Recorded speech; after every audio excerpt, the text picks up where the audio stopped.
All right, so you know the drill. First, we're going to get into the shout out, then the Bible verse, and then the main video. Now let's get into it. Comment goes out to Mr. Luke Gaming, and it goes as follows. I 100% agree with you. I 100% agree with you. Just because he has a shitty upbringing, that means one of the greatest superheroes becomes a literal psychopathic villain. Wouldn't it make more sense for him to overcome these things? I would say, yeah, it definitely would. But you know, people love this guy for some reason. People love the maker. I don't know why. It's weird. But hey, man. Anyway, peace. All right, and our Bible verse comes from Proverbs 16:9, and it goes as follows. A man's heart deviseth his way, but the Lord directeth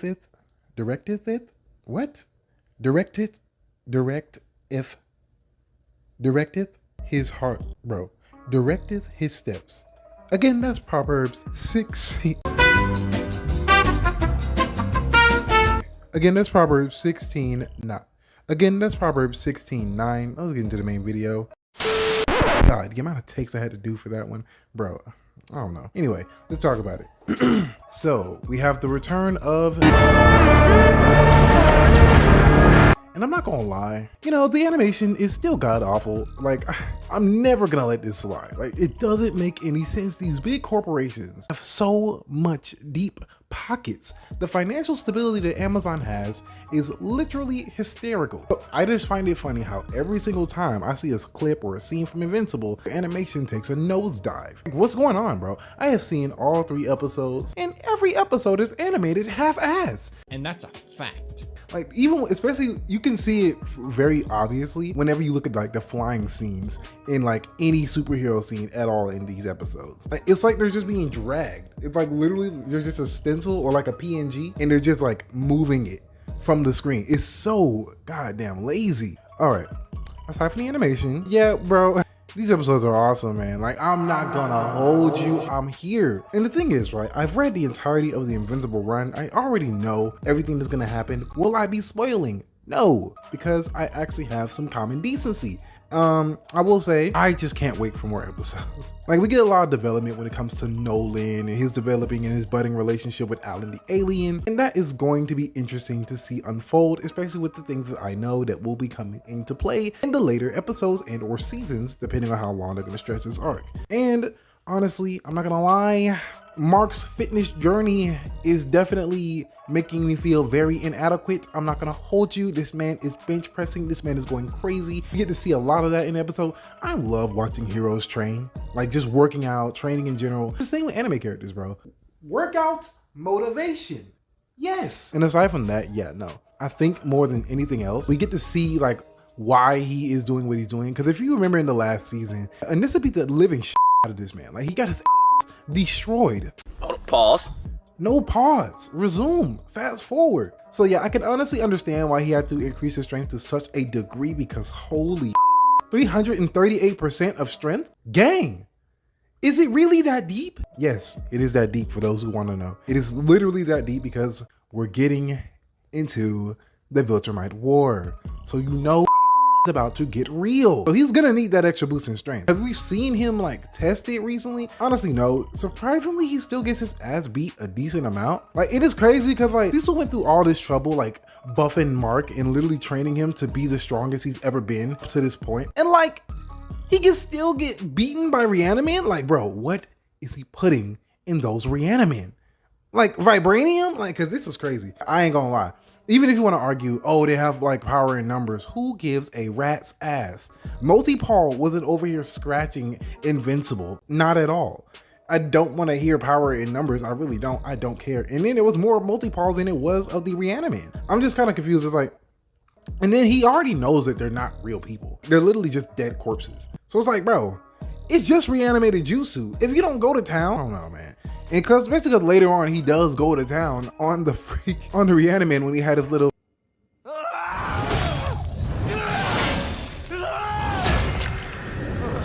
moment again. And it's so crazy to me because it's like, look, man, I get it, okay, like, but I don't. You know what? No, I don't. I told y'all, if Mark gets his ass beat in these new seasons, I will forever call this man ass, because bro, Reaniman, I don't know. I just think it's kind of crazy, like personally, in my opinion, that Mark is getting fondled like this by Rhiannon. I'm sorry, I'm still on this point because it's so crazy to me. I'm not gonna lie. We don't get too much development when it comes to the Viltrumite War besides, again, seeing Nolan and Alan. Duh. And I get it, it's the 3 episodes, but it's like 48 minutes. Maybe if you cut down time between the weirdly homosexual supervillain duo. Who asked for this and why? Like, they're being a lot more heavy-handed with their political messaging in these recent seasons, and it's very apparent. Like, I already let the fact that your race swap Mark slide, okay? I let it go, and I just wanted to just leave it at that, you know? Did I let the Amber shit slide? No. And I will never let it slide. Because not only is she race swapped, but you gave her the most stereotypical attitude possible, and then you tried to make up for it with the last season by trying to make her more like her comic book self. Too little, too late. A whole season cannot erase what you've done the last whole season. So no. And I'm glad we're not getting a break. At least that's what I heard in the neck of the woods. You know, they're not taking like a super long break this season. Good. Thank you. I don't need that. Can we just like get through this season without having a break? By the way, for those who got something to say, I'm going to say it now. Because I saw y'all comments. I was like, oh, animation takes time and it needs time to marinate. Shut the fuck up, you lying bastards. The animation is literally the same as in season 2. And we're 3 episodes in. They dropped 3 bangers of an episode, and it's the same animation. You ain't finna sit here and tell me that, oh yeah, all their time was spent to the animators and to give it more detail and more fluidity. It literally looks the exact same. Like, every fight scene is so mediocre. So yeah, I just wanted to get that out of the way too, because I saw so many people talking about it, like making excuses onto why we had a break last season. No, it's bullshit. I don't know why they just wanted to stretch it, gang. That's the truth about these companies, bro. They literally just want to stretch their shows because they know they have something good. That's the only reason why they held off on it. Plus, it was toward the end of the year that they dropped the season anyway. So it's like, yeah, of course they're gonna stretch it to next year. Duh. Is it fair to the fans?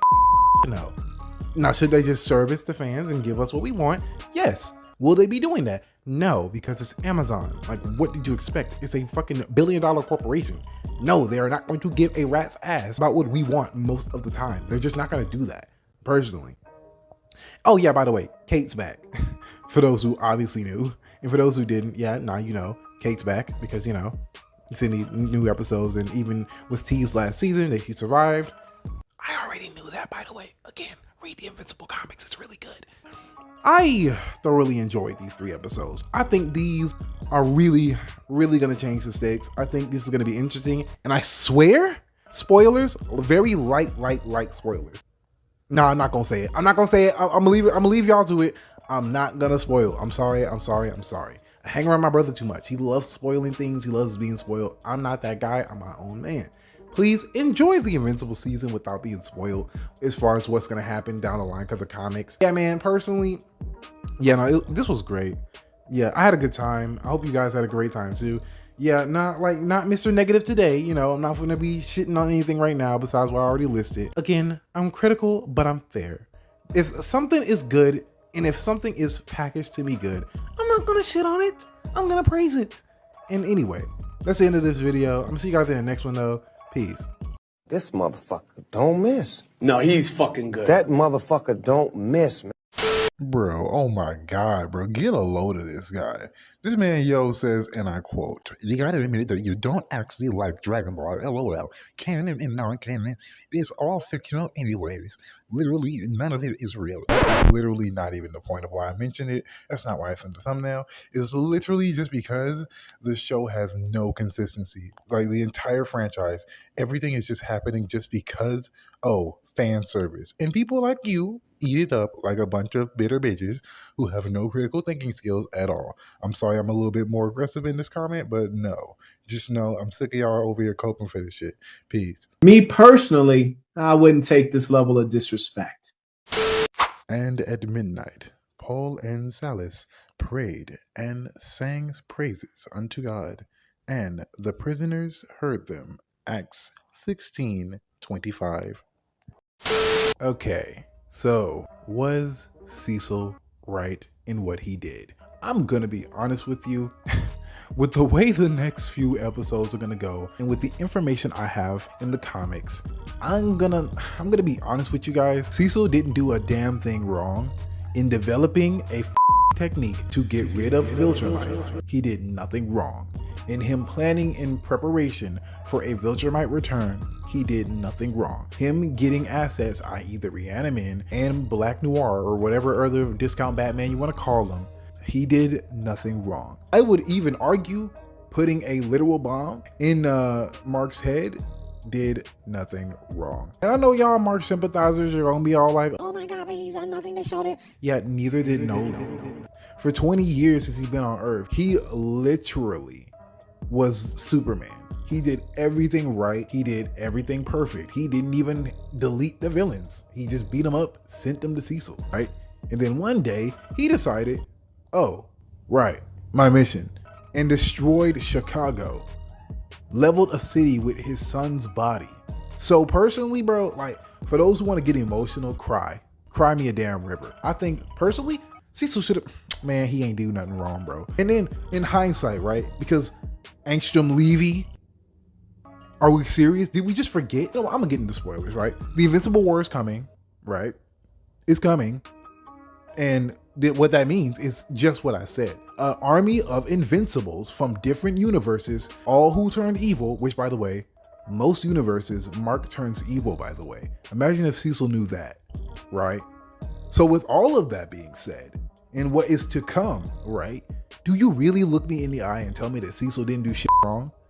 Like, and I know, I make my jokes. I call Mark ass repeatedly because he is, like, respectfully. And I do all that, but like Mark is literally the strongest superhero on the planet, barring Nolan, because he's not on the planet, right? So with that being said, can you really blame Cecil for not wanting another repeat of that on a grand scale? By the way, the Invincible War damn near leveled the planet in the comics. It was bad, like awful. Like, bro, this ain't like, oh, a few cities get destroyed or like a half of a city gets destroyed or a few casualties. Bro, I would argue almost billions of people died in the Invincible War. It was it was not pretty, bro. This was not like an average threat, bro. Y'all think the Avengers tear up shit in their battles. Imagine that on multiple cities, on multiple countries. This shit was not sweet. So honestly, I'm gonna be real with you, gang. I don't have a problem with anything Cecil's doing, bro. Like, I really don't. Y'all over here wanting to sympathize with Mark because he cries a lot. It's facts! It's facts! It's in our facts. These sites is in our facts. It's in our facts.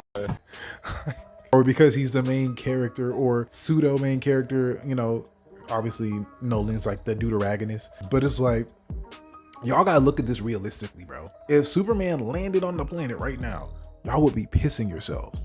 Or at least I would say 50% of the world would be pissing themselves, and the other 50 would be like, oh my God. So it's like, I don't know. At the end of the day, I don't get why people over here fighting on Cecil. Like bro. Get off that nigga dick, bro. What is you doing? What? No. Like, this is crazy to me. Like, I've never seen this level of meat writing in my life. And that's a fact. Y'all know damn well this man is a threat.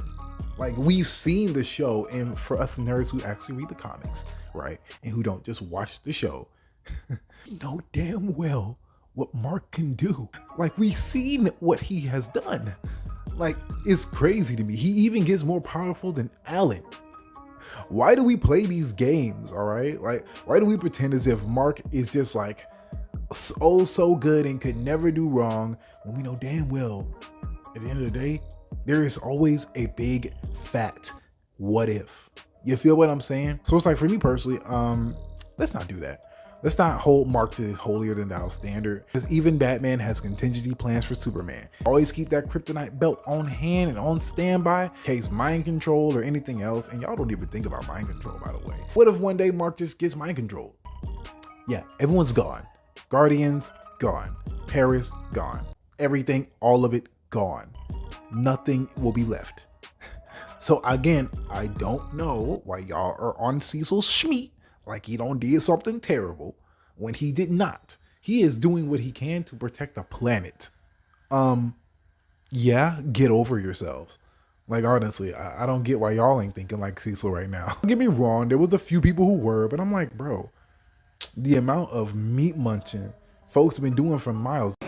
What?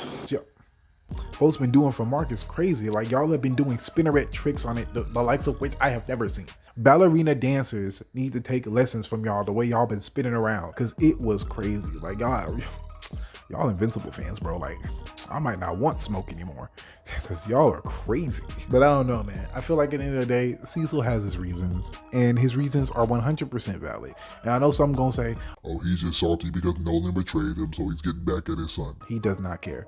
We have seen above all else that Cecil is more than willing to put aside personal grudges or personal vendettas to get the job done. At the end of the day, Mark is the only one being emotional in this situation. And who would blame him? The kid is like, what, 18, 19?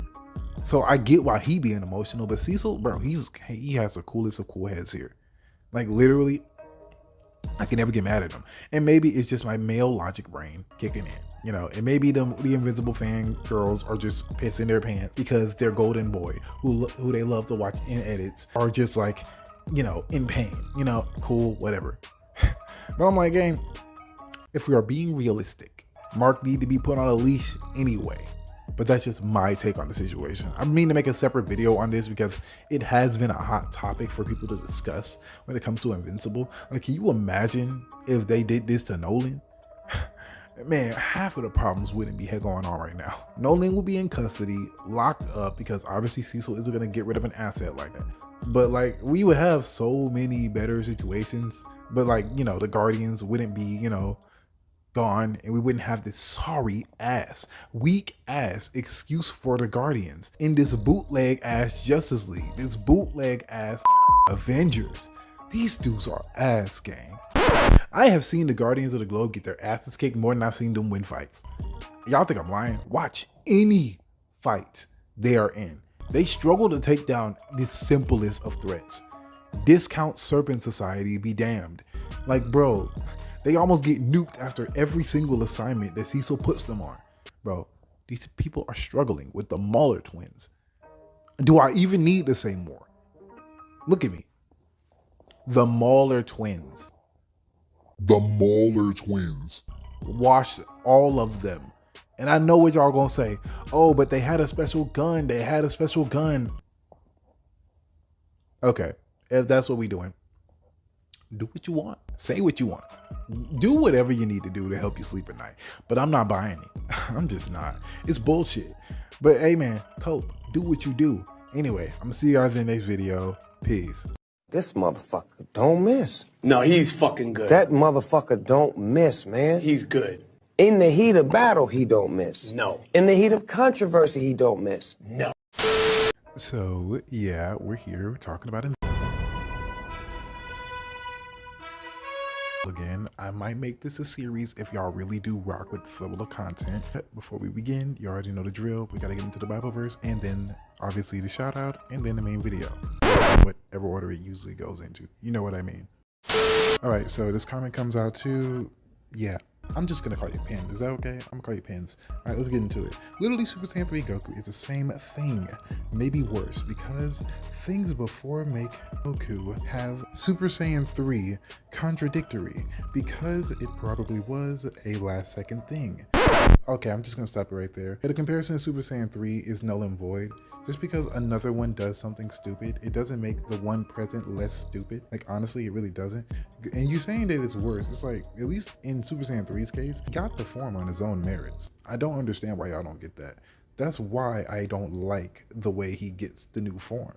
Because he just gets it bestowed upon him. That's all modern Dragon Ball does. Granola, Piccolo, Gas. So many of our recent villains have just been wishing for buffs, and you can't tell me that that isn't irritating. So having him basically just get blessed with one is almost just as bad. It might actually be just as bad. So no, I disagree 100% with your comparison with what you're trying to make. I'm just like, no, like, I just don't dig it. Like, it's not even genuine. Like, at least be real with yourself. But I will give you points because you left it at a paragraph. You left it at like something I can condensely talk about and not spend all video on. Now then, let's get into the Bible verse. A few minutes later. All right, now our Bible verse comes from Acts 13:2, and it goes as follows.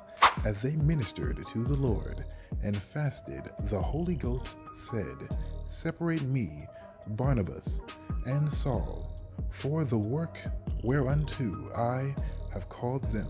Again, that's Acts 13:2. Now let's get into this main video because I'm gonna enjoy this. And that's a fact. So in this video, I'm gonna be comparing and contrasting two scenes that happened in the same property and industry, i.e. but I'm going to be talking about his comic book counterpart, and I'm going to be talking about the obvious animated representation of said scene. I'll be doing this with numerous videos, but this is just like a little dip your toes in. And if you have seen my Cecil video, depending on if this one comes out before or after, you will know that, yeah, I got a lot to say about this. So first and foremost, it's just the way they depict like Oliver is very different, and it's different in very slight ways. For example, like I believe the comic version definitely does show more of his Thraxan background, how he's more logic based, and how his overall speech patterns actually reflect that. Like he speaks in an almost robotic way, how he views things very insectoid-like. If an insect were to be bred with a human, like you could understand the brain chemistry that will be, you know, dealing with that type of situation. And it's just weird how the show doesn't touch on this. Like it makes Oliver out to be more malicious in what he's doing, because in the comic it shows so many versions of Oliver in just the simplest of scenes. For example, the Mauler twins incident, which is a big part of the video. Yeah, that right there. Yeah, no, you're not gonna convince me that the show's version of this is better. Like honestly, the show makes him out to be just malicious just for malicious sake, but the comic version of this is actually kind of cooler. It's kind of aura, I'm not gonna lie to you. Shut the fuck up. God damn, nigga. And what that means is this, I'm gonna put it in simple terms, right? Giving a character layers upon layers. Because in the scene where Oliver murks the Maulers, yeah, it isn't even as cut and dry as you might think it is. No, it's not even that simple. What happens is literally, also, for those who are unaware, this is what I mean. Like, even in the midst of the fight, like Oliver is underestimating and overestimating himself all at the same time, while still having a little air of mystery between what is he really capable of, because even he doesn't know. Seriously, the man is like, oh, I'm totally holding my own. You guys are screwed, basically. I'm highlighting this scene as well because he's like, wow, I'm gonna admit it. I did not expect that to happen either. Like, bro is literally underestimating himself while also being cocky at the same time. You cold. kid who is still an alien, still trying to show off and flex, but he doesn't know how to control himself. I think the biggest distinction between Mark and Oliver, I know a lot of people are saying, oh, Oliver's like way better at fighting than Mark. Yeah, the problem with that is Oliver is, again, a show off. And on top of that, he doesn't know how to hold back. He probably doesn't even want to. Because remember, this version of Oliver in the comics and the show have something in common. They agree with Nolan. So a lot of those traits are just like put on full display here. Because in the comic, like for example, let's just take a step to the comics real quick. In the comics of this version of this scene, Oliver flies in and literally is like, oh, he's trying to play the hero role. He's trying to play to the stereotype of what a hero is. You know, he comes in, he flies in, he speed blitzes, but of course, him not obviously knowing how to do this quite yet is obviously green. So he shows his personality in the fact that he's like, oh, well, I didn't mean to do that. But since we're here, basically, yeah, you're cooked, buddy. Like, there isn't really too many scenes of him like acting like, oh, well, you know, oh, I'm so sorry. It's like this version of Oliver is shocked by his level of power and lack of control with said power, on top of everything else. Yeah, he's amazed by what he's able to do. Like, he's proud of it. He isn't trying to pretend as if, I gotta have a facade up. Because that's the weirdest thing about the Oliver version of this scene in the show. In the show, he comes off as like a really weirdly manipulative little kid. And I guess if that's what they want to go for, if that's what Robert Kirkman originally wanted to go for, cool. But I do think that his comic book counterpart showed a lot more layers in the scene alone, a lot more of his personality and just overall way of thinking that the show doesn't do. The show just makes Oliver, they take the simple route and they just make him a bratty kid, which I think does a huge disservice to his actual, you know, representation in the comics. So like, this is why I compare the scenes, because it's like, it's not to say that, oh, if it's not the comics, then it's bad. And by the way, because I know there's going to be someone in the comments saying, oh, well, they aren't that different. Dude, literally the talk that Mark has with Oliver, yeah, he sounds like a literal grown-ass man with the way he's being so analytical and how he's talking. And that is just non-existent when it comes to the show at all. Like, the comic really does show his accelerated maturity and more than just showing his physical age. And again, the show just doesn't do that. Is if the comics are better, I'm going to bring it up in conversation, hence this entire video format. But other than that, yeah, no, I do enjoy this scene a lot more in the comics. I enjoy this overall theme of events. Also, I will point this out right now because I know someone's going to say it in the comments. Yeah, in the comics, like right after the Mahler massacre, dude, that's awesome. Mahler massacre might be a thumbnail. But yeah, no, right after the Mahler massacre, literally there's a conversation that Mark has with Oliver, of course. And the conversation is, again, showing a lot of his more logical way of thinking, his bug brain, his very survivalist way of thinking. And again, the speech patterns, the personality is on display. I don't know why he took that away from Oliver in the show. I think it's great that he does this in the comics. He does it with a lot of the characters, like in general. So yeah, now, they talk a little bit more and he understands his way of thinking, but they don't have this conversation with Debbie. It's just Mark and Oliver having just a heart-to-heart between, a brother and a brother. And I think this is a lot better for me because it gives more credence to the bond and it's more believable.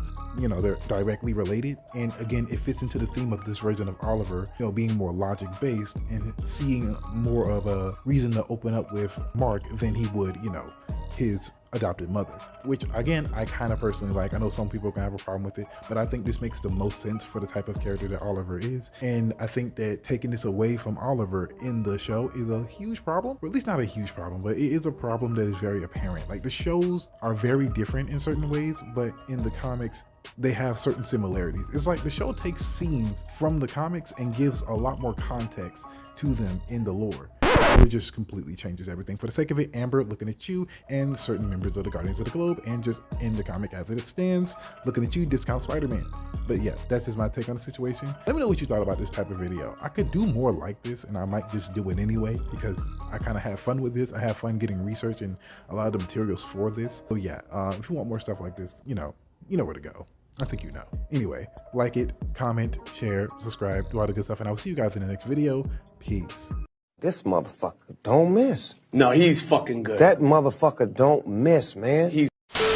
All right, let's get into the comment shout out and then the Bible verse and then the main video. All right, shout out goes out to Video Archive, otherwise known as Lancelot, and it goes as follows. I just feel like with the state of Dragon Ball, we're just getting hit with fanfic central. We're just going to have every single fan-made transformation become canon all this way. I mean, personally, it does kind of feel like that with Beast Gohan being another prime example. Like it's just weird. Like, I don't know, man. Like people are going to pretend like this is like so normal, and this is okay. But it's like, it really is starting to just feel like everything is just slowly becoming super Dragon Ball heroes. It's facts! It's facts! It's not facts. These sites is not facts. It's not facts. Even if you watch Daima with the most optimistic lens, a lot of it does feel like fan service. Not that it's a bad thing. Like, don't get me twisted. I don't think fan service is a negative. But I don't know. I do think it is kind of wild the way they paint that. But that is just me, though. Let's get into the main video now. All right, and our Bible verse comes from Ecclesiastes 7:12, and it goes as follows. For wisdom is a defense, and money is a defense. But the excellence of knowledge is that wisdom giveth to them that have it. Again, that's Ecclesiastes 7:12. Now let's get into the main video now. Also, by the way, before we begin, can we just get like a comment, and a subscribe, just cause like you're here. You like the video, obviously, and if you're gonna watch it through, why not? Like, who is it going to hurt personally? I talk about all types of things here. Anyway, peace. All right, so the immortal is, I think there's no way to like word it better. He sucks. He is the most negligent, the most hypocritical, the most weirdest character I've ever seen in the story of He has literally one victory in the entire series, maybe two if you really want to count, jumping and, strength in numbers, then fine. But dead serious, like, the immortal is trash. He's literally trash. Like, he has no dubs under his belt solo, let alone with a group. Because I would argue the only reason why he even gets the upper hand in certain fights is because he has strength in numbers most of the time. And you can't convince me otherwise. There's nothing you can say. Even Mark.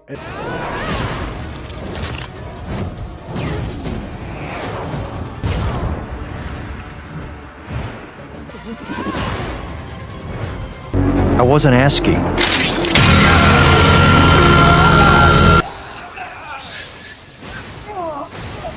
few minutes later.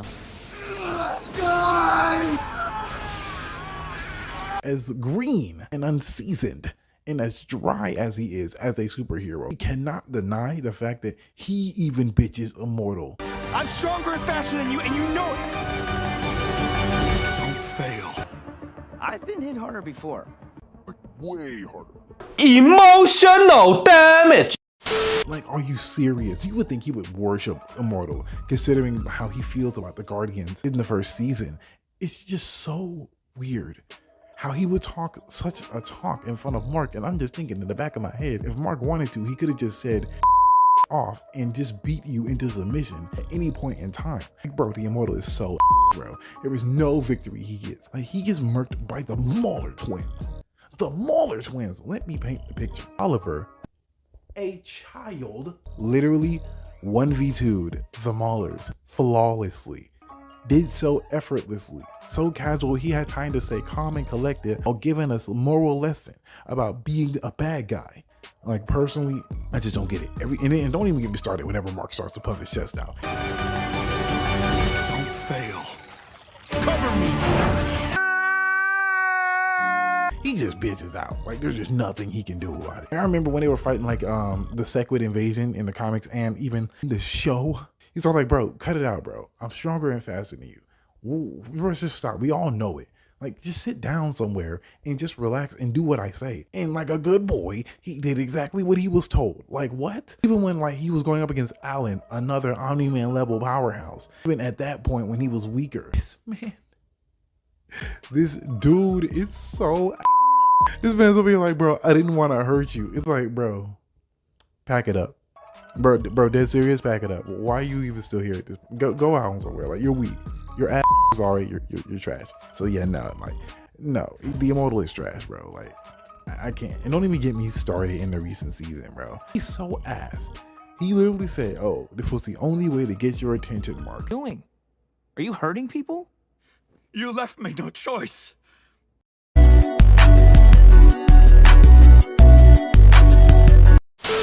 By literally becoming a tyrant and getting one tapped.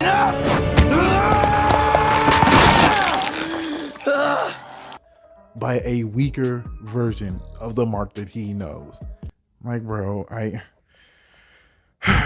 okay, bro. Like, there will be some people defending this man. There will be some people that say, oh, the Immortal is a cool character. I was one of the people who was the most optimistic about Immortal. I was like, oh, he's like a Superman, Vandal Savage, Wolverine hybrid. That's interesting, you know, and it really is on paper. But in practice, I just don't care.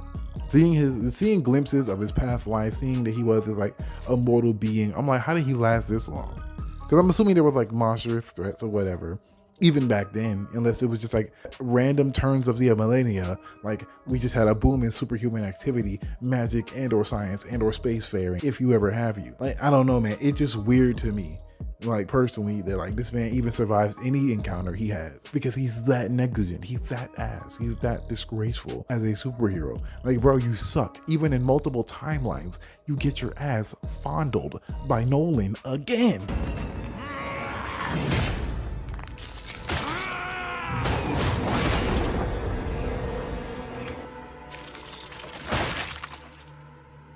Mortal your way out of that. Like, at this point, like, bro, he has died to Nolan in multiple different universes, all together. I mean, not in multiple, like, I'm pretty sure in multiple, yeah, he is dead, because, you know, the Invincible War. Shut the fuck up. God damn, nigga. But moving past that, bro, man died to him the first time. Why?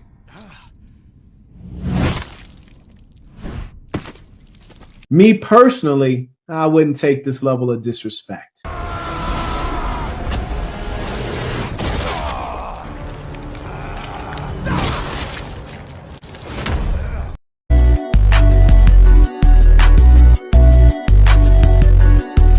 When he got ambushed and when he tried to, again, jump with strength and numbers, and he still got off. He got his head sliced off and that was it. But hey, at least he put up some version of a fight. You know, he poked his eyes. Didn't even puncture them, by the way. He just poked them. It caused some discomfort. You know, like, bro, who likes this character? Like, truly, who enjoys this character? I can't lie. And then the third time he died was in one of the random alternate universes where he gets cooked by freaking Nolan and a Mark at the same time. Like, bro, this is, by the way, again, Mark by himself is stronger than Immortal. This motherfucker don't miss. No, he's fucking good. That motherfucker don't miss, man. He's good. In the heat of battle, he don't miss. No. In the heat of controversy, he don't miss. No. Harrison, long time no see. Let's get into your comment right into it. And it goes as follows. Falcon becoming Captain America was a terrible decision in the comics and even worse decision for the MCU. Like, damn, Hollywood, do better. 4 out of 10 movie. Honestly, felt 1000%.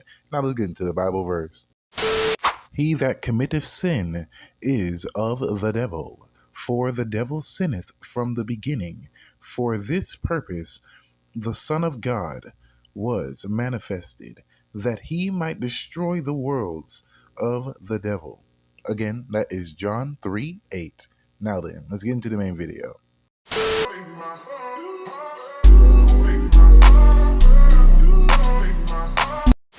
So, we are here with another episode of... And personally, I was anticipating this episode more than anything else. And let me explain why. For instance, this episode and this manga,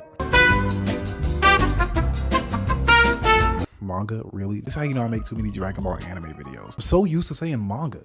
Anyway, yeah, this comic issue with Powerplex is so interesting to me. Like, I think this might be the most faithful adaptation to like a subsequent arc or comic issue of Invincible. Because really not much was changed besides like a very specific part that I want to touch on. Who's a freaky ass nigga? That I personally had beef with. Aside from like the acting and the animation as per usual, because I will say this in any video that is involving animated properties. Animation is quite literally part of the production of these shows. When you have an animated series, I feel like presentation is important. I feel as though it's one of the most important things because of the medium it's in. For some reason with adult animation, they always do their least amount of effort. I don't want to hear a damn thing about time constraints. Honestly, this is my issue with discourse online. No one ever wants to be honest about why we get projects. People want to say, oh, it's because of COVID. And then when that excuse ran dry, oh, it's because of the toxic fans. It's like, gang, I promise you, the fans are not that powerful. If we were, we would get exactly what we asked for when it comes to these entertainment industries, but we don't. If we were that powerful, they wouldn't do half the bullshit they've been doing for the past 10 years as far as Hollywood. And again, I'm being generous with 10 years, by the way. So no, the animation sucks. There's no excuse for it to suck this hard. No, I don't want to hear it. I don't care. Miss me with the excuses. But I think more than anything else, personally, because people are praising the actor from Breaking Bad who did his thing in this. Now, personally, do I think the acting was shit? Not exactly, but personally, it sounded too whiny. Invincible! Where is your remorse? I don't want to fight you. I want Invincible. Stephen Park, Amal Shahir, Elizabeth Volpe. And I hear y'all in the comments now. It was done intentionally. It was to show the pain more than just the villain aspect of these little more morally great characters. It's done to give more humanity, all these things. I'm like, gang, it sounded like he was bitching, bro. Like he sounded like he was crying every time. Father may have fled, but I know you're here. You think you're above consequences, but you are wrong. Come and face justice for the lives you've taken. Like in the comics, right? I know what y'all gonna say, oh brother, he's bringing up the comics. No, the whole show is based off the comic. Moving on, people are gonna be like, oh man, bro, why are you bringing up the comics? It's his own thing. Even though Robert Kirkman basically uses it as like a soft reboot as far as the show and the comic being two of the same damn thing. Yeah, in the comics, bro, even without like dialogue being worded out to me and spelled out to me, you can feel the fury of Powerplex, like the anger that is shown. And you could do that. You could argue that with like you could argue that with like Mark as well. You could say that too, and no one would look at you crazy for that. Because Mark, dead in the comic, you could see every emotion, every face expression, and you could feel what the actor could go for. And I think that's where the actor who plays Mark in the Invincible series did an amazing job. Every emotion he conveys is so raw and you feel it. That with Powerplex, it's not there. It's honestly just not there at all. Like it feels like he's kind of sort of phoning it in. If I'm being real with you, it's just like, oh, do Breaking Bad. And he did Breaking Bad. I didn't feel Powerplex's fury because all he did was whine and cry. I warned him. I said I didn't want to fight. He attacked me. Like, seriously. Once again, I'm not saying that vulnerability is a bad thing in these shows because I know someone's going to be in my comments crying. All I'm saying is the way that vulnerability is conveyed, it only shows like one side of it. Like when you spend too much time trying to humanize them, you make him see, and who said that anger is not a part of humanity? Like, it felt like he was, again, crying more than being filled with pure rage and disdain. Come and face Powerplex. For Invincible, you didn't feel that. Like, Angstrom Levy is a prime example. Like, even though like they're basically the same level of hater, even though I would argue that Angstrom Levy, he kind of has less reason to hate Mark, but either way, tomato. Like, you can hear it in the voice actor's voice of how much rage he's conveying in that instance. Like, he is screaming into that microphone. Hey, kind of like I do every time I record a video. But hey, moving on. Yeah, I do think it's interesting the way they convey that with Angstrom Levy and anger, rage, and like all the things that was lost to him from his other experiences. You can feel that, and then versus that in comparison with Powerplex, and you're just like, something about his performance does feel a little bit off. Like, the anger is just like not there. They went more for the sympathetic light than to show all sides. As if you can't be sympathetic to a man angry. Like, what? I don't know, man. Call me crazy, but I did think it was kind of interesting the way they made him seem more like he was crazed than like, because I feel like with these type of characters, they always lean towards that stereotype. It's like, oh, just make him look and sound crazy. Invincible, your father may have fled, but I know you're here. When that's not necessary. People like this, especially in superhero media, they believe exactly what they're doing is the right thing. And they don't act crazy because they feel the logic in their own way of thinking and from their very biased point of view. So again, I feel like this is such a weird tangent for me to be on, but it is one that does make me feel kind of weird. It's the only way to justify saying, oh yeah, the voice actor sounds whiny. I know it was a lot of yap just to explain that, but y'all get what I'm trying to say. And also, I gotta pat that runtime, baby. Give me the views. Anyway, aside from that, yeah, I do think the episode was pretty much a one-to-one comparison to the issue that it was based off. Because like one of my not last, but like my second to last Invincible video that I did on Oliver and comparing the scenes, it's like I read all the way up to the Powerplex stuff and then finished the Powerplex stuff because it got that good and then stopped there. Because don't get me wrong, I've already read the entire Invincible manga. A few minutes later. I've already read the Invincible comic so many times years ago when like season 1 dropped. So I'm not new to this, I'm true to this, but I did want to reread it because when it comes to upcoming episodes, I do try to get like a fresh reread of it so I can be able to compare the videos and things like that.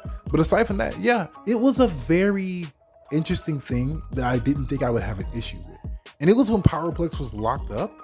It was like, he was explaining to Mark how no matter what, I'll always find a way to get out and I'll find you, yada, yada, yada. But they cut out certain pieces of that dialogue and I think that was crazy. Sooner or later, I'll find my way free. And then I will find you. It was probably like the most chilling thing that happened in that entire issue with Powerplex. Like, bro, man was on a mission with Mark. You felt that with every fiber of his being, he would find a way. He felt like the hero of his own story, truly. Even more so than I would say, again, the show. And I feel like, again, my problem with the show is that certain parts about the comic are better. And then when I voice why they're better, people are like, I'm tripping. I'm like, how? Like, dude, if you look at the comic scenes, like it adds so much more to these characters and it makes them more interesting, right? The show just makes them voice act. You feel me? Like the comic literally has a piece of dialogue where he's like, someone will mess up. Someone will drop a pen or a pencil, a guard will get lazy, and I will be free. I will have my revenge. It was way more impactful. It was way more intense. I'll even read it out to y'all when I'm like editing this, of course, just so y'all can feel what I mean. Because man. You think this is it for me? You think that I'm no longer a threat to you? I'm here to say that you're wrong. I will avenge all the deaths that you caused, each and every one of them. I've got time in here. I'm researching, finding every single person who lost their life because of something you did. I'm going to make you pay for it all. I won't be in here forever. They're keeping me contained. No solar energy, electricity, they've cut me off. But sooner or later, I'll find someone. Someone will mess up. A guard will get careless, hit me, give me the energy I need to escape. And when that happens, I'll find you, and I'll find a way to kill you. This motherfucker don't miss. No, he's fucking good. That motherfucker don't miss, man. He's good. In the heat of battle, he don't miss. No. In the heat of controversy, he don't miss. No. All right, we are here. We are here, bro. It's time, but you know the drill. Before we get into any of the interesting stuff, we got to get the comment shout out, and then the Bible verse, and then the main video. Now then, let's get into it now. All right, shout out goes out to Lawless, and it goes as follows. No matter how much he raises his vocal range, his voice pitch never changes. Throughout the episode, I get it. The voice actor definitely needed just a bit more voice. Like, I feel like he didn't even have enough range. I mean, personally, I kind of feel that, you know, to a certain extent. I get what you're trying to say. And honestly, yeah, that was my biggest critique with Powerplex and his performance. And it could be the animation. It could be a lot of things. I don't know. I personally was just like, not feeling it. But let's get into the Bible verse now. A few minutes later. And our Bible verse comes from James 1:12, and it goes as follows. Blessed is the man that endureth temptation, for when he is tried, he shall receive the crown of life, which the Lord hath promised to them that love him. Again, that's James 1:12, and now let's get into the main video now.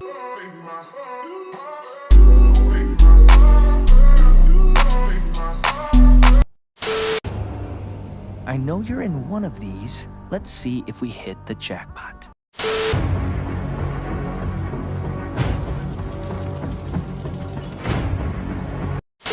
It's one way, and we can't bring you back, so you're on your own until the cavalry arrives. Oh, and who do we have here? All right, holy. We are here with the Invincible War. Now, personally, do I hate this? No.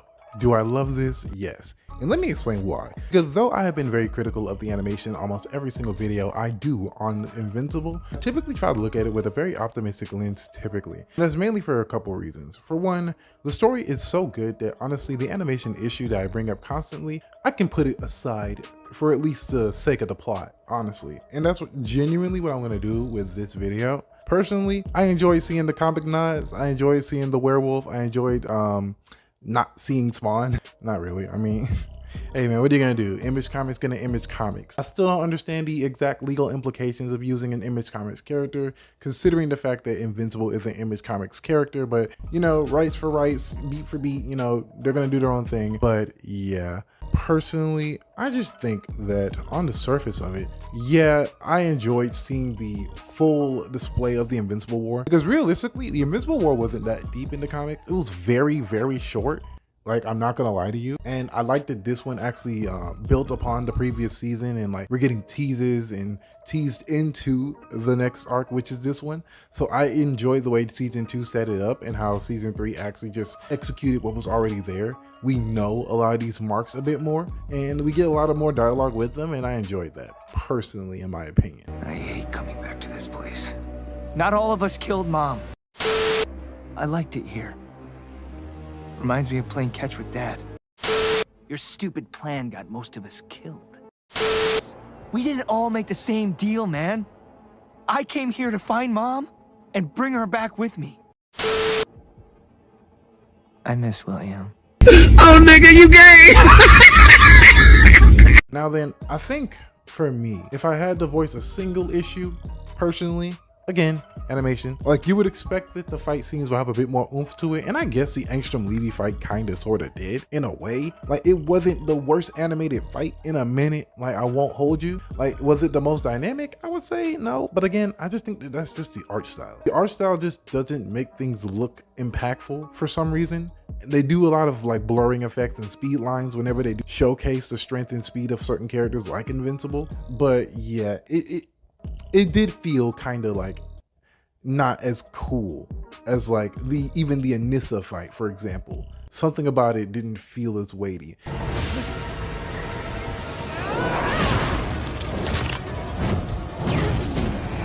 I'm gonna be real with you. It has so many good freaking sequences of animation in the Anissa fight itself, and I really hope that that's carried over in the Conquest fight, but that's just my opinion. Anyway, peace. I did like how dynamic the camera shots were when he was dodging the balls and portals. I thought that was a great little sequence in my opinion that came to that. But on top of that, like showing the sheer scale and destruction of the Invincible War was something that I was hoping for, that we actually got a decent bit of. When it came to like the lives impacted from Invincible and the Invincible War, when it came to the characters and interpersonal dynamics with certain characters, and even the multiversal marks had a bit more oomph to them. Some of them were just trying to, you know, still commit mass genocide, but on the same time they were also just trying to, you know, do what they had to do. You know, some wanted to conquer, some just wanted to see their mother again, others missed their best friend. Like, gang, you feel for some of these marks, bro. And I say some, and I really only mean two. The rest of them were just generic cookie cutter insane people. Won't lie, not much with most of the marks, but for the some who had character, you know, it was interesting to see, and to see what actually made them go wrong. It was very interesting, I will say that. But aside from that, yeah, that's my general take on the Invincible War in that aspect. Now, Stand ready for my arrival, worm. Lord have mercy, I'm about to bust. let's talk about Conquest. All right, so let's do this. They didn't do what many fans were afraid they were going to do, and I'm glad they didn't do that. You know, have Conquest at the very tail end of the last episode. Bro, we might get an entire episode of pure Conquest versus Mark. I won't lie, gang. I'm here. Because man, this really is like a turning point for Mark's character, because he's to the point where he was in the comics where like he really is trying to like get rid of this whole black and white perspective when it comes to being a hero and doing the right thing, which is interesting to see what the character is going through and see how he deals with it in real time. Because bro, this more than anything is gonna rack his guilt more than like the previous arcs, more than Omni-Man, more than freaking Angstrom even, because now we see the full magnitude of Angstrom and what he actually sets out to do as far as painting Mark a certain way. And that is interesting. And this is why in my Powerplex video, I said that Angstrom isn't exactly the biggest hater. You know, I do feel like it's more Powerplex because it's more personal with Powerplex. It's our version of Mark he has a beef with. It isn't just like a mash, you know, mix and match version of a ideal that he thinks Mark has. You know, he views Mark as this evil son of a gun and who ruined his life. Realistically, I'm just like, gang, dude, you're just literally seeing the memories of other people who were you. Like, that's the only reason you're seeing all of this. That's why. It isn't because Mark is this bad person. If anything, like,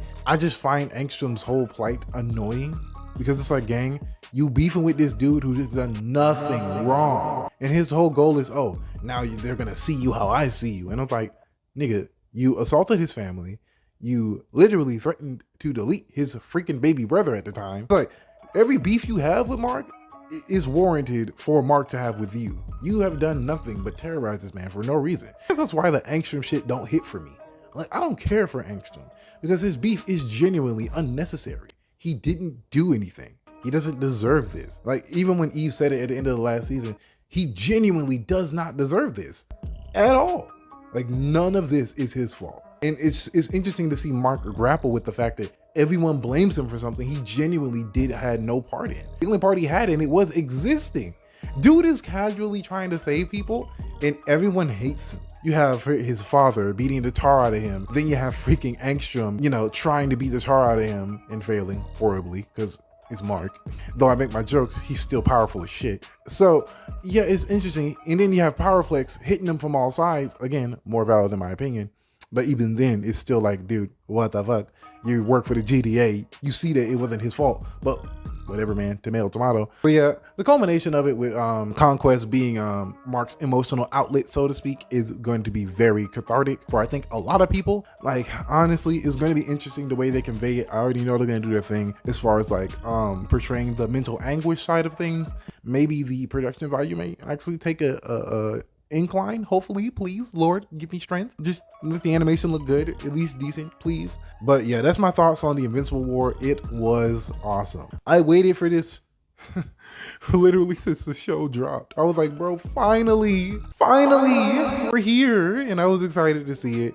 I got to see a bunch of Marks go crazy and do their thing. You know, I got to see a bunch of interesting character designs for Mark, and honestly, this might be a hot take, but I like the long hair design. Maybe I'm biased. Maybe.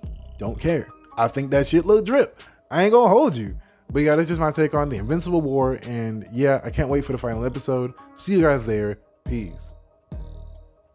This motherfucker don't miss. No, he's fucking good. That motherfucker don't miss, man. He's good.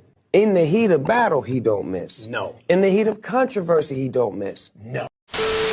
Shout out goes out to Truth, and it goes as follows. Prior to Super Saiyan 4, the show was boring. If they just had them as kids in a handful of episodes and focus on the adults, I would have been more interested. We had so many episodes based on transportation issues. Oh my God, yes, bro. Thank you. I'm not the only one to notice that. It was really ass and really annoying. But other than that, man, I love your comment. I like that you actually included a comment that was interesting enough for me to talk about in an issue I didn't even address. Anyway, thanks, man. Peace. Our Bible verse comes from Matthew 6:33, and it goes as follows. Seek ye first the kingdom of God and his righteousness. Again, Matthew 6:33, King James Version. Anyway, let's get into the main video. All right, so we're here. We are here with the Invincible War conclusion. We are here with the Battle of Conquest versus Mark Grayson, otherwise known as... I'm gonna be real with you. Also, real quick, by the way, before anyone says anything in the comments about me looking away a lot, yeah, I kept looking at my tablet because I was on call. But anyway, I'll leave you to it. Just wanted to give you a little information for that. Shut the fuck up. God damn, nigga. This was beautiful. And I'm not just talking like on like a thematic scale. This was probably the best animated episode since literally Nolan versus the Guardians. What? Yeah, since season 1. I don't care how that comes off, because like for me, it's incredible. Like I've never been more proud to be a grown man, because bro, this episode was for the boys. Pure and utter testosterone.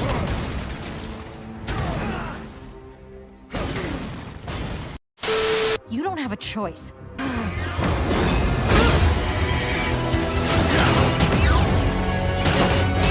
I'm gonna be brutal with you. I love the little armor thing Eve does, and she cooks like never before seen in this entire episode. Like, bro, watch this. What? I increased the density of the air. Now, Eve, you know I love you and all, but why the are you not doing shit like this the entire fight? Like, bro.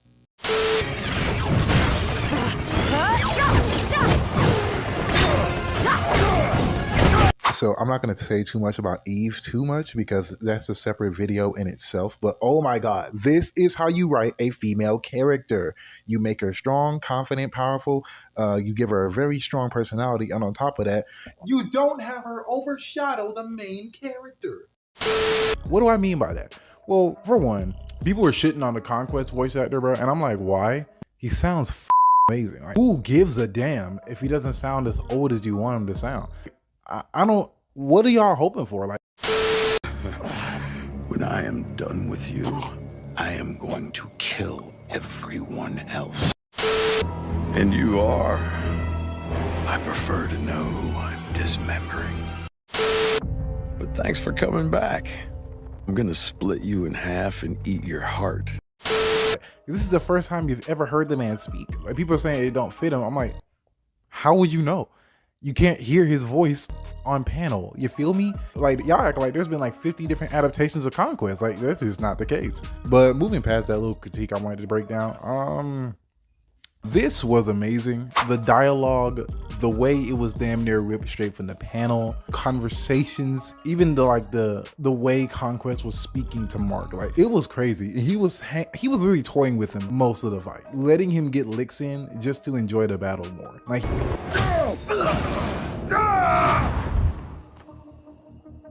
Very good.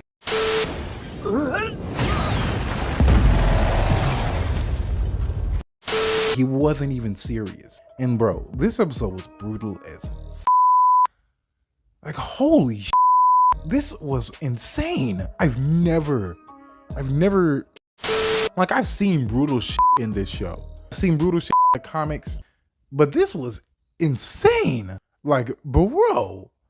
And don't get me wrong, there's more brutal shit to come in the next season. I'm just mad that it's over. You understand what I'm saying? I am pissed that it's over. This has been the first episode of Invincible that brought me to tears. What? I mean that. I mean that. Through all the emotional moments, through all the hoo-hooing and ha-haing, even the Amber shit, it didn't affect me. Like the Amber breakup, I didn't give a shit. I was like, yes, thank Christ they're done. We can move on to the next best thing, Adam Eve. And this episode was so emotionally resonant. Like, it's like Debbie's conversation with Mark after he was recovering, and then you had the funeral of Rex. Bro, it was so good. It was so good. And then you had Monster Girl proclaiming her love for Rudy, aka Rex now. So yeah, that was great. That came full circle. It's just, there's so much planned for next season, and I just can't wait. Like, I am 90% sure that the next season might actually be the best season. And that's a fact. And like, I almost said, I be thinking this like almost every Invincible season because it's that good. You know, it was so good. It had no reason to be that good. I'm not here to save you. I'm not here to spread the greatness of the Viltrum Empire. Like, this show is something that I cannot explain. Like, you know, there are some grown-ups who don't want to watch cartoons. Yeah, those people are weird. They're weirdos. Especially when it's like... A few minutes later. It's like, I was talking to my mom about this show, right? I know, it's rare I even speak about it. But it's like, I was talking to my mother about the show. And I was like, damn near begging her to watch Invincible. Because she loves shows, right? She likes TV shows, things of that nature. But she will never watch a single animated show. I'm literally over here telling her, you need to watch Invincible. You need it. Because it is that damn good. Like, it is such a solid show. Like, I can't. Like, bro, even Oliver trying to throw in his little one-liners. Big ass beat down coming out! Dang, this ain't nothing you built for. Like, this is a full-blooded, fully grown, fully mature Viltrumite. This man has lived longer than Nolan. You can tell just by the way he looks. This man is who knows how many thousands of years old, and fucking Oliver thinking he finna just speed in here and save the day. Like, gang, come on, like, wrap it up. Why are you here? Like, go home, please.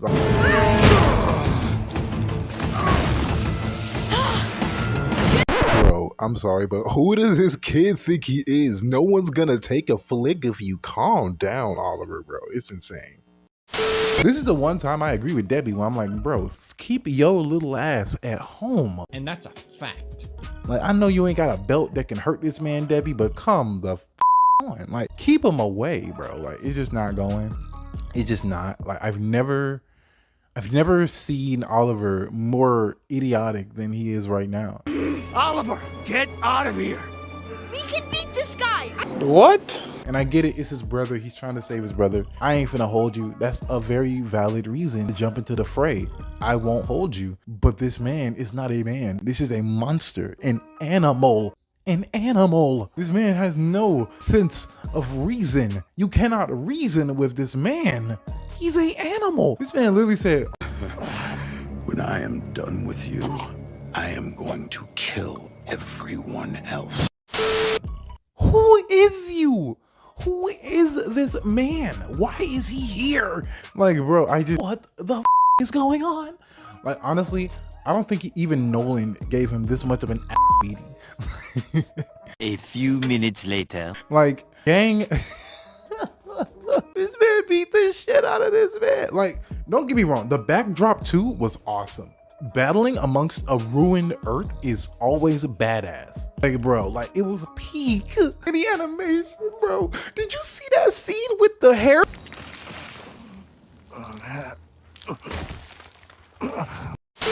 Like, bro, why was this so hard? Like, this is what I expected the Invincible War to look like. Like, gang, the Invincible War looked like freaking cardboard cutouts compared to this. Don't get me wrong, right? This show isn't like peak animation. Even in this episode, right? It wasn't, oh, Jujutsu Kaisen level, but damn, it wasn't good.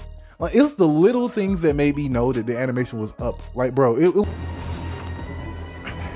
was the way the particle effects, it was the way like hair was animated. Like every small thing was beautiful. The destruction on display, chef's kiss. I'm bricked.